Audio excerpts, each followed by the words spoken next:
Olá, meu irmão, olá, minha irmã. Se eu não erro, estamos há pouco mais de um ano das nossas leituras orantes da palavra.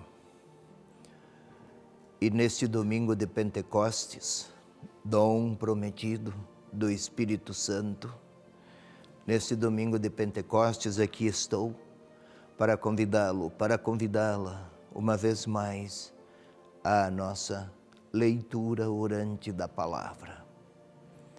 O objetivo é compreender o que a palavra diz, para num segundo momento orar com a palavra ou deixar que a palavra ore em nós. Pentecostes era uma antiga festa do judaísmo, das colheitas, e os cristãos dos primeiros tempos adotaram parte do calendário antigo do judaísmo e inseriram nele, nesta calendarização, festas próprias do cristianismo. O texto para esse domingo de Pentecostes é João 20, versículos 19 a 23. Vamos a ele?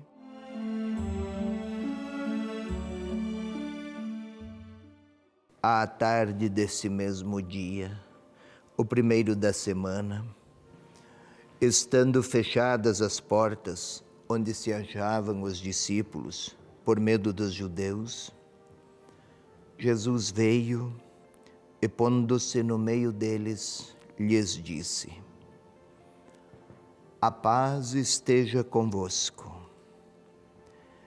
Tendo dito isto, mostrou-lhes as mãos e o lado.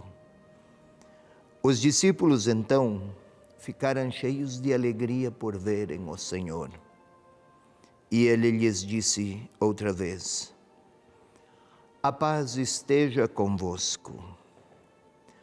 Como o Pai me enviou, também eu vos envio.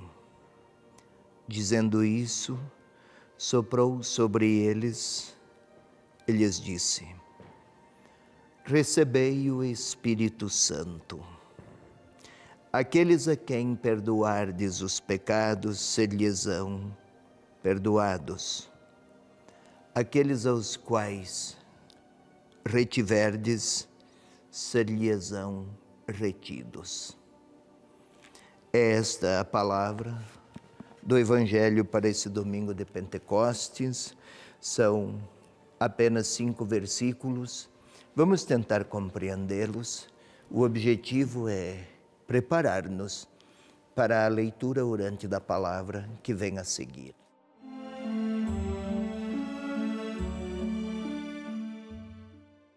Então, à tarde desse mesmo dia, o primeiro da semana. À tarde de qual mesmo dia?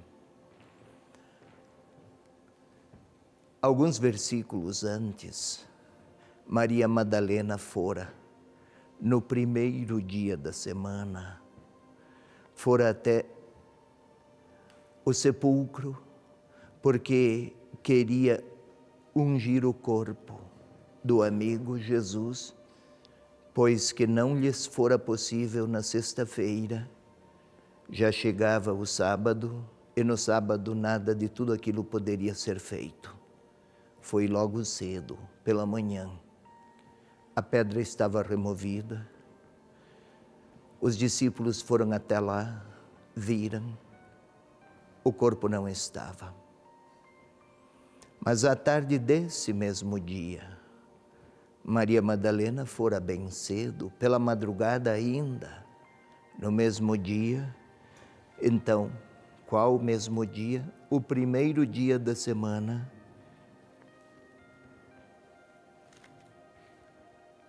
O dia da ressurreição. Pois bem, estando fechadas as portas, onde se achavam os discípulos por medo dos judeus. Fechadas as portas por medo dos judeus. Não é que os judeus queriam perseguir aqueles primeiros cristãos e os ameaçavam. Não, não era isso. Os judeus, no Evangelho de João, é uma menção àqueles que não quiseram crer em Jesus. Então, o temor e o medo que tinham eles eram de falar de Jesus. Era o temor que tinham de recordar as promessas da ressurreição. Estavam atemorizados porque estavam sem forças e motivações para testemunhar quem era ele. Ele havia morrido, fora uma decepção, e estavam mergulhados em dúvidas e interrogativos. É este o medo. Não era das ameaças vindas de fora. O medo vinha de dentro. Fechavam as portas, mas era de dentro deles que aflorava o temor.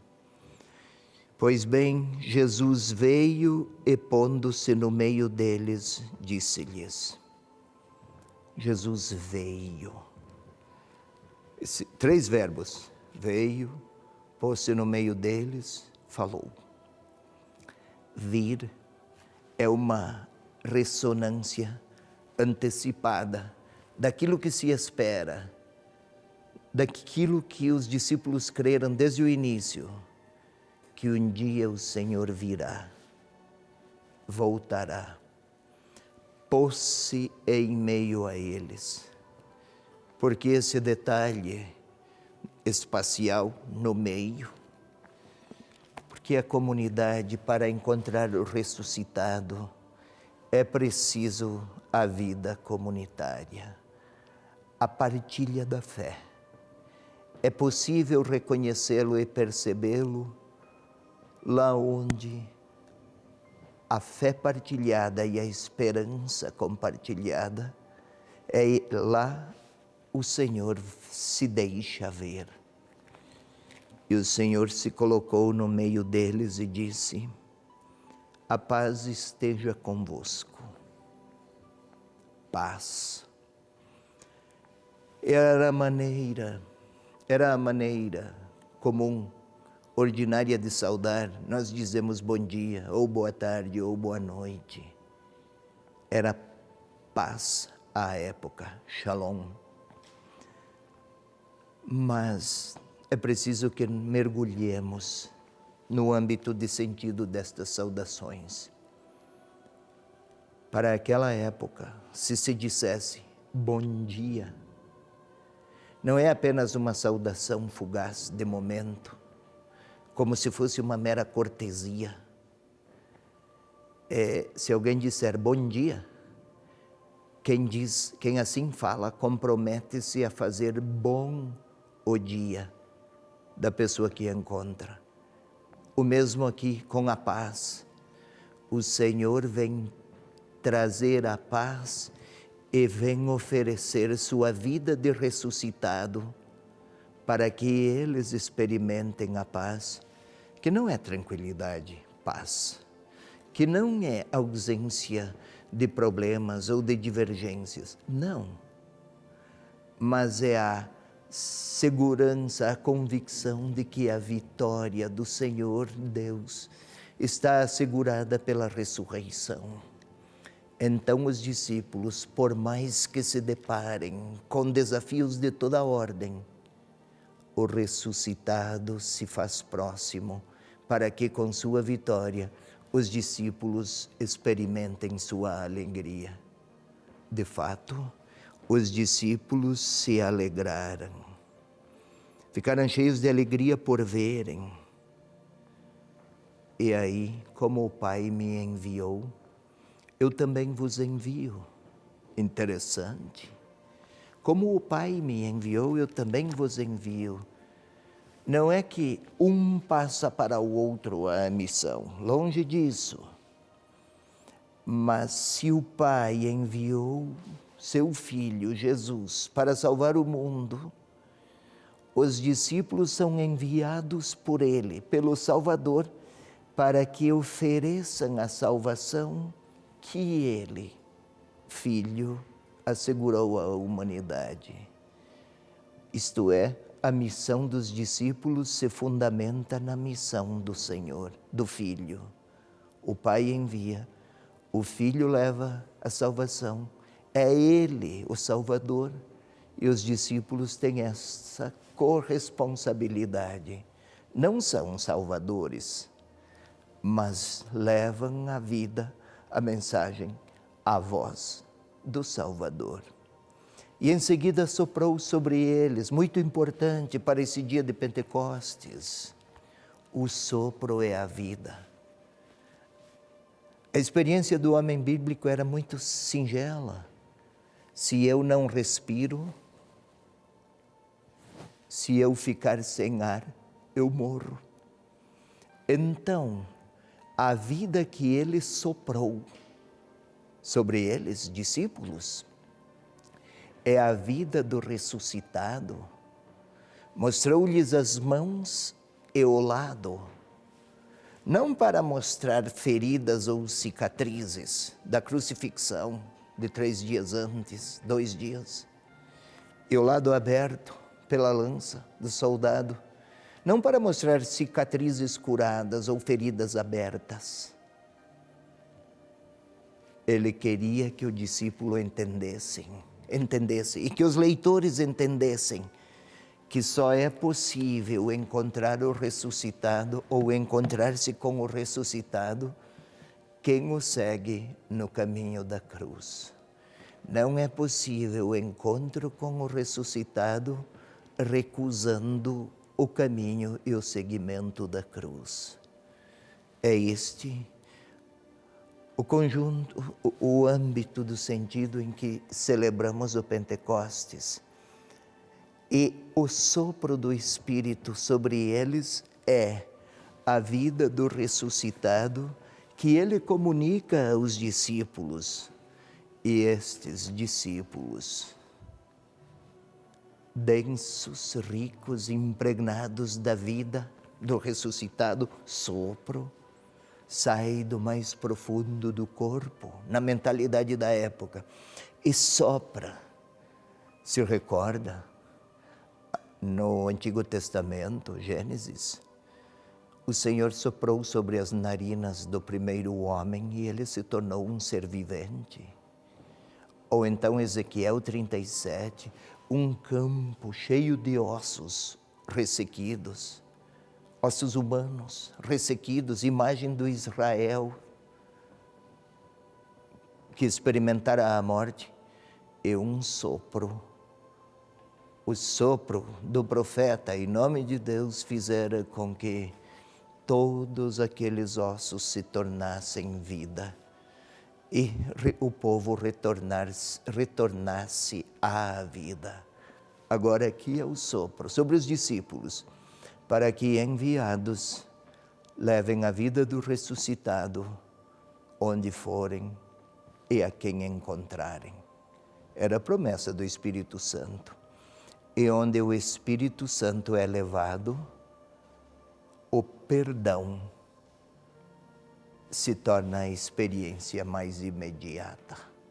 A quem perdoardes, haverá perdão.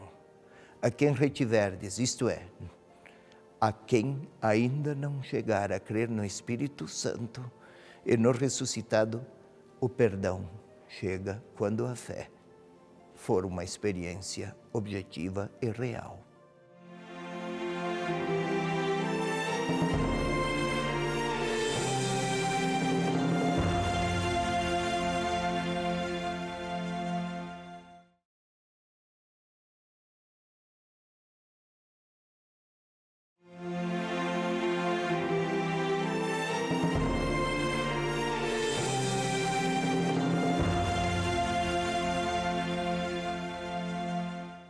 Então, meu irmão, minha irmã, vamos agora à segunda parte da nossa leitura orante, nesse domingo de Pentecostes, dia 4 de junho.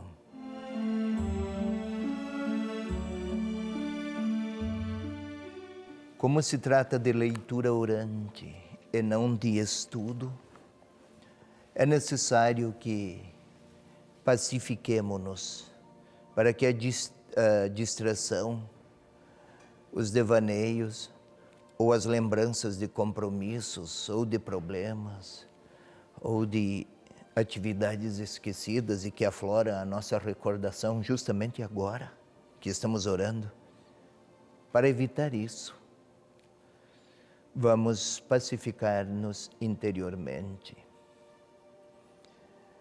São poucos minutos para a leitura orante, então vamos logo, tentando fechar os olhos, buscar uma posição que favoreça o nosso recolhimento. Lentamente vamos a uma primeira respiração. Façamos o mesmo uma segunda vez. Parece um exercício banal, ordinário, de pouca significação, de todos os dias até. Mas fazê-lo com lentidão e com concentração predispõe-nos à oração. Tente imaginar os seus pulmões a encher-se de ar. O sangue a circular pelas artérias, pelas veias. Tente imaginar o seu cérebro em intensas atuações de recordação, de vida psicológica, de ordens ao coração para bater, aos pulmões para respirar, está sempre ativo. E agora vamos a um segundo momento, pedir ao Espírito Santo que nos ajude a compreender a palavra que inspirará a nossa oração. Vinde, Espírito Santo, enchei os corações dos vossos fiéis e acendei neles, acendei em nós, que agora queremos orar com a palavra. Acendei em nós a luz, o fogo do vosso amor. Senhor Deus, enviai o vosso Espírito, e tudo será recriado, será novo. Terá uma outra face, a própria terra. E os nossos corações e mentes e afeições predispostos a acolher o Senhor que se faz próximo pela palavra. E agora vamos a um terceiro passo da leitura orante. Fechando os olhos, vamos tentar imaginar as cenas que o texto nos propusera. Uma tarde. Isso, dá até para imaginar uma tarde. O sol que se põe. Alguma nuvem que recebe o brilho dos raios, dos últimos raios. Talvez um céu avermelhado. Os discípulos estão fechados em uma grande casa, o cenáculo talvez. Temem, duvidam, debatem, lamentam-se. Tudo parece ter sido perdido. Uma semana antes, o Senhor era vitorioso, triunfava. Fora recebido na casa de Lázaro, muito bem recebido. Aquele que ele fizera sair do túmulo, sim, mas agora foi o Senhor ao túmulo. E a sensação é de derrota. Lá estão eles a gesticular, a falar, olham pela janela, quem sabe, irritam-se alguns. E o Senhor se faz ver. Ninguém sabe entrou pela porta, pela janela, por onde? Esses limites o ressuscitado não os tem mais. E se põe no meio deles. Olha, saúda. Tente imaginar a euforia daqueles. É verdade ou é um sonho, ou é uma mente desvairada a deles? Ou alucinações febris? O Senhor lhes mostra as mãos. Lá estão as marcas dos pregos. Mostra-lhes o lado, lá está o sinal da lança. Mas está vivo. Ele lhes fala. Tente imaginar a atenção daqueles, os olhos arregalados talvez. E a paz esteja convosco. Ouça esta frase com eles. Como o Pai me enviou, também eu vos envio. Tente ouvir isso. O Senhor está a dizer àqueles. Repete a mesma frase. O Senhor repete a frase, a paz esteja convosco. E agora ele se aproxima de Pedro. Um sopro suave. João. Imagine João, ou Tiago, André, Filipe. Estes todos. O Senhor sopra sobre um por um de cada um deles. Recebam o Espírito Santo. Aquele sopro é como se o mundo fosse recriado. Outrora Deus soprara em Adão e se tornara um ser vivo. Agora aqueles. Recebei o Espírito Santo. E a quem perdoardes, haverá perdão. Aqueles 11, Judas não está lá. Entreolhem-se. Perdão. A quem perdoardes, haverá perdão. Entreolhem-se. Sim, perdão. Ainda não creem, não conseguem crer, vivem a perplexidade. Será que é Ele? E novamente, a quem perdoardes haverá perdão.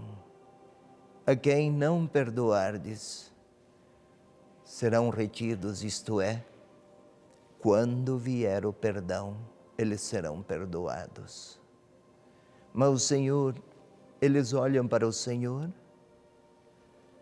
parecem maravilhados por tê-lo encontrado e ao mesmo tempo entreolhem-se pela magnitude da missão que lhes incumbe. Tem o Espírito Santo. Este foi um sopro de vida que receberam do ressuscitado para levar o perdão. E agora demos um outro passo. Eu também estou lá, naquela sala, com meus medos. O medo dos discípulos era de testemunhar Jesus. Não era medo dos judeus, medo que os judeus os perseguissem, não. Era medo de testemunhar que o ressuscitado, que Jesus ressuscitara e que agora perdoa. Lá estou, eu com eles com seus medos, eu com os meus medos de falar de Jesus. E Ele mostra-me suas mãos marcadas pela cruz e o lado. Ele não teve medo. Sofreu, suou sangue, mas sustentou-se. E Ele está a me olhar e a me mostrar suas marcas. Lado direito, mãos, com o sinal dos pregos e a dizer-me: Eis que meu Espírito lhe é dado. Está a soprar sobre mim sua vida de ressuscitado. Posso até senti-lo a soprar-me. E agora está a me dizer: vai, leve a paz, leve o perdão. E eu? Qual é a minha palavra? Qual é a minha resposta? Podemos até orar juntos. Senhor Jesus Cristo, trouxeste-me a paz, mostraste-me tuas marcas nas mãos, no lado, mas conheces os meus medos ou vergonhas. Até parece, Senhor, que não falo de Ti para não parecer o beatão, a beata, como se isso fosse empobrecer-me. Tenho vergonha até, tenho medo. Sopra sobre mim Teu Espírito para que eu me alegre em pronunciar o Teu nome, em apresentar a Tua vitória e levar-te àqueles a quem eu encontrar e ajudar-te a perdoá-los, pois que precisam da Tua paz. Essa é a leitura orante deste domingo de Pentecostes.